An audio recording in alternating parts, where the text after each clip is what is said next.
Bonjour à toutes et à tous. Alors, fermons les yeux une seconde et pensons à la Grèce antique. Qu'est-ce qui vient à l'esprit? Probablement des philosophes barbus, le Parthénon tout blanc, des images assez sages, non?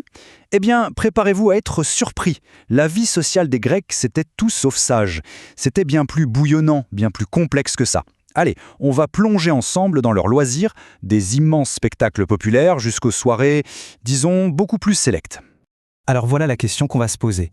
Au-delà des temples et des grandes pensées, comment est-ce qu'ils s'amusaient, pour de vrai? Et la réponse, vous allez voir, elle est assez fascinante. Parce qu'en fait, elle nous dévoile deux univers sociaux qui s'opposent en tout point, mais qui, ensemble, sont la clé pour comprendre toute la culture grecque. On commence donc par le premier de ces deux mondes, celui de la vie publique. Faut bien comprendre que pour les Grecs, l'essentiel de la vie sociale, ça se passait dehors, à la vue de tous. On pourrait presque dire que la cité tout entière était une sorte de scène de théâtre géante. Et pour illustrer ça, rien de mieux que cette phrase de Platon. Il nous dit que le théâtre, c'est une assemblée où tout le monde se mélange. Enfants, femmes, hommes, esclaves, hommes libres. C'est dingue quand on y pense, non? Ça nous montre que le théâtre, loin d'être un truc réservé à une élite, c'était un vrai carrefour social. Essayez d'imaginer la scène, tout ce monde réuni. C'était vraiment une expérience collective, pour tout le monde. Et ce goût pour le spectacle, eh bien, il ne s'arrêtait pas aux portes du théâtre, loin de là. Il explosait littéralement dans les grands festivals sportifs, comme les fameux Jeux d'Olympie. Pour accueillir tout ce monde, on construisait des édifices monumentaux, comme ce stade. Des milliers et des milliers de personnes venaient de partout pour voir les athlètes s'affronter. C'était l'événement à ne pas manquer. Ok, mais qu'est-ce qui faisait courir toutes ces foules? Quel était le moteur de ces grands rassemblements? En fait, si on creuse un peu, on trouve un concept absolument central dans la vie publique grecque. C'est l'esprit de compétition. Et ce concept, il a un nom, l'agone. Attention, ce n'est pas juste une compétition au sens où on l'entend aujourd'hui. C'est bien plus fort. C'est une lutte, une épreuve, un affrontement. D'ailleurs, le mot français agonie vient de là, ce qui donne une bonne idée de l'intensité de la chose. Parce qu'un agone, c'était pas juste pour le fun, c'était le moment où on devait prouver sa valeur, son excellence, ce qu'ils appelaient l'arrêté, aux yeux de tous. Et le but, c'était de remporter l'honneur, la timée. Et ça, pour un citoyen grec, c'était absolument capital. Et là, accrochez-vous bien parce que ça devient vraiment surprenant. Quand on dit compétition, on pense tout de suite au sport, aux courses de chars. Mais chez les Grecs, l'agon était partout. Il y avait des concours de pièces de théâtre, de sculpture, de discours, mais aussi, et c'est ça qui est fou, des concours de médecine, de peinture, et même des concours de cardage de la laine. Oui, des médecins qui s'affrontaient pour prouver qu'ils étaient les meilleurs. C'est dire à quel point cette culture de la compétition imprégnait absolument tous les aspects de la société. Bon, on vient de voir ce monde du grand spectacle, public, ouvert à tous, sous la lumière écrasante du soleil. Maintenant, on va changer complètement de décor. On va passer de la foule immense à un cercle très fermé. On quitte le spectacle pour entrer dans le symposium. Et comme on le voit ici, c'est l'opposé total. Ce n'est plus public mais privé, ce ne sont plus des foules mais des petits groupes, ce n'est plus un événement pour toute la cité, mais un rituel sur invitation. Alors voilà, on pousse la porte de ce deuxième monde. Fini le vacarme du stade, on entre dans le silence feutré de la salle de banquet. Un univers beaucoup plus intime, mais vous allez voir, un univers avec des règles et des codes extrêmement stricts. Le mot symposion, littéralement, ça veut dire boire ensemble. Alors on pourrait penser, ok, c'est juste une soirée arrosée entre amis, mais pas du tout. Il faut vraiment se méfier de cette traduction. Le symposion, c'est un rituel social hyper important, réservé à l'élite et exclusivement aux hommes. C'était un lieu de pouvoir en fait. C'est là que se nouaient les alliances politiques, que se prenaient les décisions. Mais c'était aussi un lieu d'éducation, où les plus jeunes apprenaient les manières et les codes du pouvoir.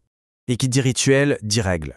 Et là, elles étaient très précises. Première règle, on sépare la nourriture de la boisson. D'abord on mange et seulement après on commence à boire. Deuxième règle, on ne s'assoit pas, on s'allonge sur des sortes de divans, les clinailles. Troisième règle, le vin est toujours mélangé avec de l'eau dans un grand vase commun, le cratère. Et enfin, la règle la plus importante, il y a un chef, le symposiarque. C'est lui qui est élu au début de la soirée et qui va décider pour tout le monde de la force du mélange vin-eau et surtout à quel rythme tout le monde doit boire. Pas question de faire cavalier seul.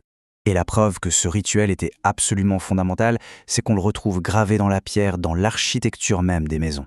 Regardez ce plan.